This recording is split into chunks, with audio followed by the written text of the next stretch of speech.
미국발 관세에 따른 우리나라 수출 타격이 본격적으로 나타나고 있습니다. 특히 수출 비중이 높은 자동차 부문의 타격이 큰 상황인데요. 최지수 기자. 네, 최지수입니다. 먼저 이달 중순까지 수출이 얼마나 감소했나요?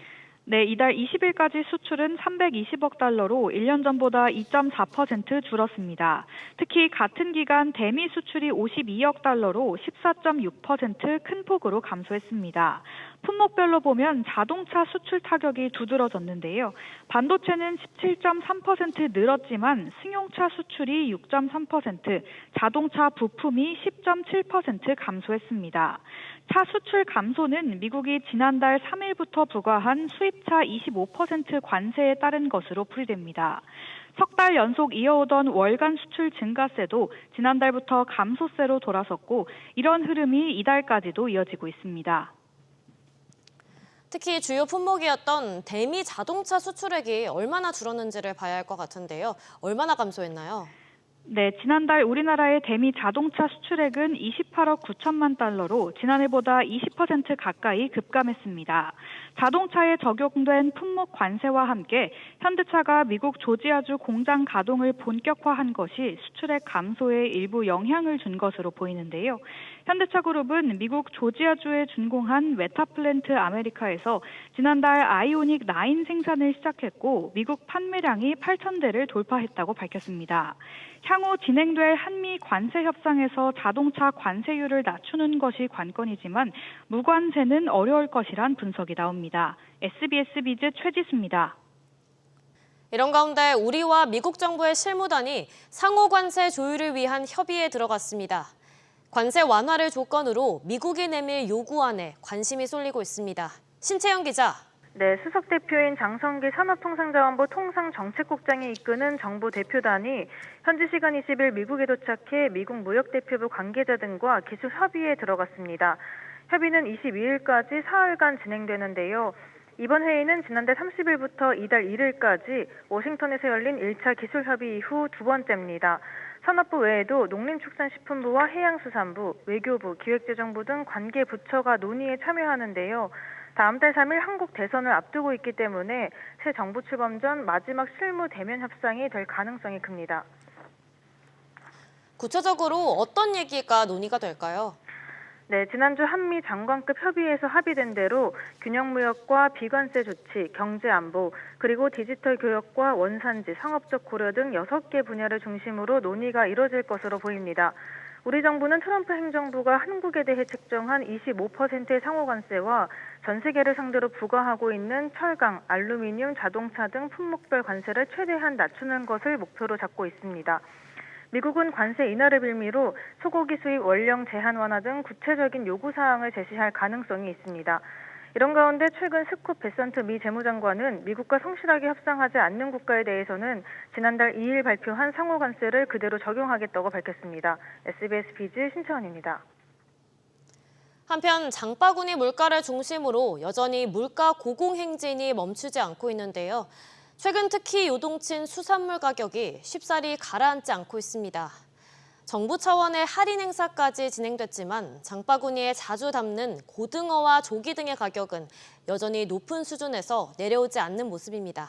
이광호 기자. 네, 이광호입니다. 최근 가격 흐름이 어떤가요? 네, 한국농수산식품유통공사의 가격 조사 사이트에 따르면 어제 기준 국산 냉동고등어 한 마리 가격은 4,500원대를 기록했습니다. 3,600원대였던 지난해보다 22.9%, 평년 대비로는 8% 높은 가격입니다. 추이를 보면 한 달 전에 4,200원이었던 고등어 가격은 5월 초 들어서 4,100원대로 소폭 하락했습니다만 최근 들어서 다시 상승세입니다. 4월 말부터 지난 18일까지 정부 주도의 할인 행사가 열렸는데 해당 행사가 끝나자마자 상승세가 커지는 등 가격이 쉽사리 떨어지지 않는 모습입니다. 여기에 냉동 참조기 한 마리 평균 가격도 2,000원으로 전달보다는 15% 하락했지만 지난해보다는 39% 높습니다. 정부가 할인 행사 이후에도 비축 물량도 풀고 또 다양한 노력을 하겠다고 했는데 이렇게 가격이 계속 높은 이유가 뭔가요? 네, 해양수산부 관계자는 4에서 5월은 고등어 금어기로 가격 상승 요인이 있는데 행사를 통해 가격을 붙잡은 것이라며 연초 고등어 어선의 사고 등도 영향을 미쳤다고 설명했습니다. 어획량 자체가 감소하는 것도 영향을 미쳤는데요. 통계청에 따르면 지난해 연근해 어획량은 전년 대비 11.6% 줄어든 84만 1,000톤, 특히 고등어는 지난해 13만 4,600톤으로 17.4% 하락했습니다. SBS 비즈 이광우입니다. 오는 7월부터 서민급전 창구인 보험계약 대출의 금리가 낮아집니다. 연초 금융당국이 우대금리 항목을 신설하겠다고 밝힌 데 따른 건데요. 관련 내용 취재한 신성우 기자 연결하겠습니다. 신성우 기자. 네, 신성우입니다. 우대금리 적용을 위한 밑작업이 진행 중이라고요? 네, 손해보험협회는 보험계약대출 우대금리 체계 도입을 위한 모범규준 개정안을 공고했습니다. 우선 보험계약대출 우대 할인금리 항목을 신설해 우대금리 적용 근거를 마련했습니다. 오는 7월 1일부터 적용하기로 했는데 실제 시행 시기는 보험사별로 조금씩 차이가 있을 것이라는 설명입니다. 또 보험사로 하여금 회사나 협회 홈페이지에 우대금리 적용 요건, 금리 수준 등 내용을 공시하도록 했습니다. 이는 12월부터 시행됩니다. 보험계약대출은 보험계약의 해약 환급금 내에서 받을 수 있는 대출인데요. 은행권 대출과 달리 보험계약의 이율을 기준금리로 사용하다 보니 과거에 맺은 고금리 계약 등에 대해서는 소비자 부담이 크다는 지적이 제기돼 왔습니다. 이에 기존 대출을 포함해 금리 할인을 추진하는 건데요. 협회는 다음 달 8일까지 업계 등 외부 의견을 수렴해 모범규준 개정안을 확정할 계획입니다. 이를 통해서 누가 혜택을 볼 수 있을까요? 고금리 보험상품 고객이나 고령 고객, 건전 차주 등이 대상이 되는데요. 금리 기준이나 몇 세 이상을 고령 고객으로 할 것인지 등 세부 기준에 대해서는 각 회사에서 자율적으로 정하도록 했습니다. 우대금리 할인폭도 자율적으로 운영되는데요. 금융당국은 금리를 0.1%포인트 낮출 시 연간 약 332억 원의 이자 감면 효과가 있을 것으로 내다보고 있습니다. 특히 50대 이상에서 고금리 계약대출 잔액 비중이 높은 만큼 소득이 불안정한 고령층에서 우대금리 신설 효과가 클 것으로 기대하고 있습니다. SBS 비즈 신성우입니다. 정부가 상속세 과세 체계를 유산 취득 방식으로 전환하는 방안을 추진합니다. 이에 따라 법안이 국회에서 가결되면 상속세 체계가 1950년에 도입된 이후 75년 만에 바뀌게 됩니다. 엄하은 기자. 네, 엄하은입니다. 유산 취득세로 되면 이제 상속세 부과 방식이 어떻게 달라지는 건가요? 정부는 상속세 부과 방식을 기존 유산세에서 유산 취득세로 전환하는 내용의 상속세 및 증여세법 개정안을 어제 국무회의에서 의결했습니다. 개정안에는 상속세를 총 상속액이 아닌 상속인별 취득 유산에 과세하는 유산 취득세로 전환한다는 내용이 담겼습니다. 현행 상속세법은 고인의 재산 총액에 대해 상속세를 매기고 이를 상속인들이 연대에 납부하도록 합니다. 또 과세 대상 재산이 커질수록 세율이 높아지는 누진세인데요. 반면 유산취득세는 상속인 각각이 물려받는 유산에 대해 상속세를 부과하도록 해 유족의 상속세 부담이 줄어들 것으로 보입니다. 상속인 각각이 다른 상속인이 내지 않은 상속세에 대해 연대 납세 의무도 갖지 않게 됩니다. 또 자녀 공제를 확대하는 내용도 담겼다고요? 그렇습니다. 지금까지는 상속재산 전체에서 기초공제 2억 원, 일괄공제 5억 원 등을 공제한 뒤 과세했지만 개편안은 공제를 상속인 개인에게 각각 적용합니다. 자녀 1인당 5억 원, 배우자는 10억 원까지 상속세를 내지 않아도 됩니다. 상속인이 많은 다자녀 가구 등의 세부담이 줄어들 것으로 보이는데요. 가령 상속재산이 20억 원이고 이를 배우자와 자녀 2명이 법정 비율대로 상속받을 경우 현행 제도에서는 총 13억 5,700만 원이 공제되고 과표는 6억 4,300만 원, 상속세는 약 1억 3,290만 원이 발생합니다. 하지만 유산취득세가 적용되면 배우자는 10억 원을 전부 공제받고 자녀들도 기본공제를 5억 원씩 받아 총 세금은 0원이 됩니다. SBS 비즈 엄하은입니다. 국민건강보험공단과 담배회사 간에 500억 원대 담배 소송이 12년째 이어지고 있는데요. 이 담배 소송 공방의 항소심 최종 변론이 하루 앞으로 다가왔습니다. 담배 회사의 손을 들어줬던 1심 판결이 뒤집힐지 관심이 쏠립니다. 오정인 기자. 네, 오정인입니다. 벌써 12년째인데 양측의 입장은 여전히 팽팽한 상황이죠. 네, 국민 건강권과 기업 활동 자유를 두고 건보공단과 담배 회사 간 공방은 계속되고 있습니다. 정기석 건보공단 이사장은 내일 최종 변론에도 직접 출석해 의견을 제출할 예정입니다. 건보공단은 지난 2014년 4월 KT&G와 한국 필립 모리스, BAT 코리아 등을 상대로 533억 원 손해배상 청구 소송을 제기했습니다. 533억 원은 20년갑, 30년갑 이상 흡연한 뒤 폐암이나 후두암 진단을 받은 환자 3,465명에게 공단이 지급한 진료비입니다. 2020년 1심 재판부가 담배회사 손을 들어줬고 건보공단이 즉시 항소하면서 2021년부터 항소심 변론이 시작됐습니다. 건보공단에선 이제 여러 자료들을 앞세워서 공세를 강화하고 있다고요? 네, 담배를 하루 한 갑씩 20년, 30년 이상 피우면 폐암의 일종인 소세포 폐암 발생 위험이 비흡연자보다 54배 높다는 연구 결과를 최근 발표했습니다. 또 전국 20세 이상 성인 1,209명을 대상으로 온라인 설문조사를 진행한 결과 10명 중 6명은 폐암 환자의 의료비를 담배 회사가 부담해야 한다는 생각을 갖고 있다는 결과도 공개했습니다. 항소심 선고를 앞두고 건보공단은 범국민 지지 서명 운동을 진행하며 여론 모으기에 나섰고 의료계와 보건시민단체 등의 지지 성명도 계속되고 있습니다. SBS 비즈 오정인입니다. 한편 빌 클린턴 전 미국 대통령이 사모펀드의 자문위원으로 우리나라를 방문한 것으로 취재 결과 확인됐습니다. 이 자리에선 국내 금융사의 고위급 인사들을 만났는데요. 취재기자 연결해 알아보겠습니다. 우영준 기자. 네, 우영준입니다. 빌 클린턴 전 대통령이 사모펀드 자문위원으로 한국을 방문했다고요? 네, 투자은행 업계에 따르면 클린턴 전 대통령은 지난 19일 서울 종로구 포시즌 호텔에서 열린 사모펀드 아이스퀘어드 캐피털 세미나에서 미국의 관세 정책과 관련된 주제로 강연을 했습니다.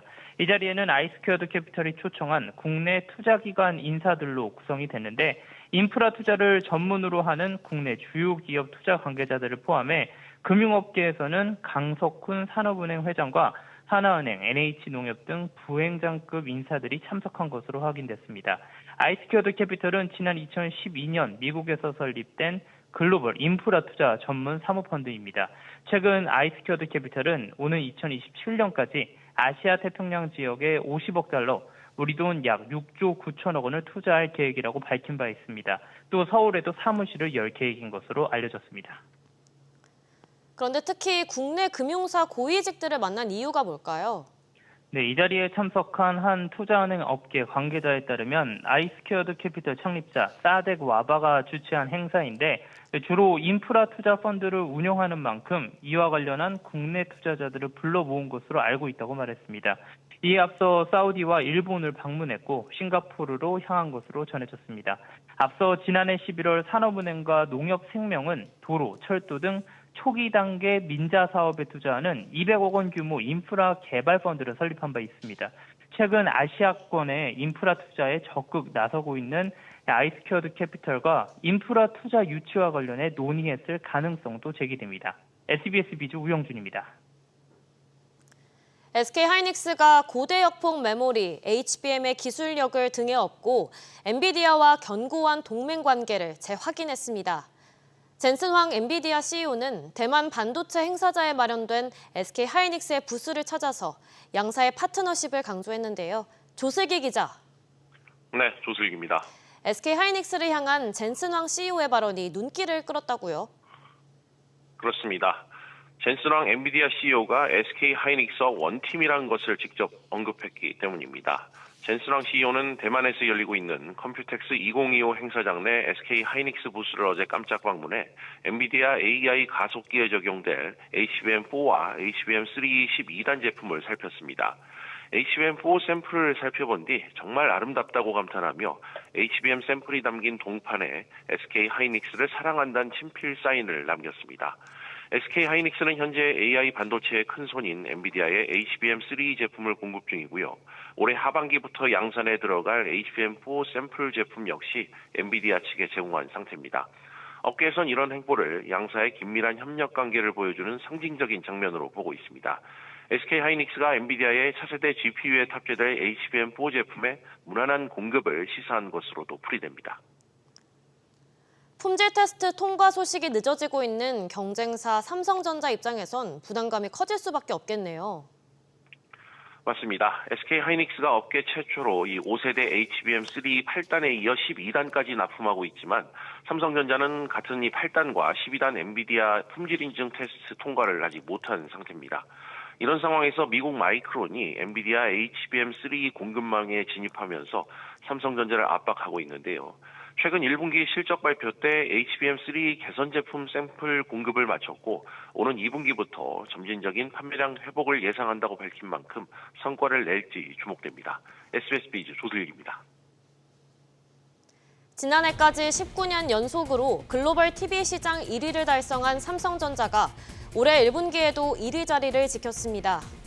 시장 조사업체 옴디아에 따르면 삼성전자는 올해 1분기 매출 점유율 30%, 출하량 점유율 19.2%로 1위를 유지했습니다. LG전자는 프리미엄 제품인 OLED TV 시장에서 1위를 이어갔습니다. 다음 소식입니다.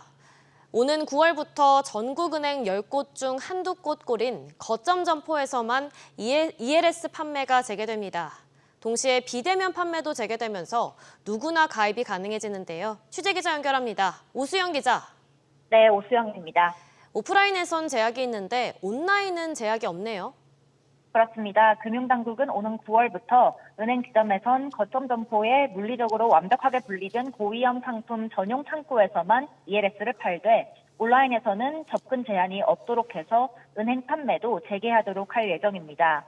금융당국은 은행에서 큰 파장을 불렀던 홍콩 ELS 사태의 경우 거의 100% 오프라인 권유 판매로 문제가 됐었기 때문에 온라인에서는 별도의 제약을 두지 않아도 될 것으로 판단했다고 설명했습니다. 다만 온라인에서 아무나 어떤 ELS든 다 살 수 있는 건 아니고요.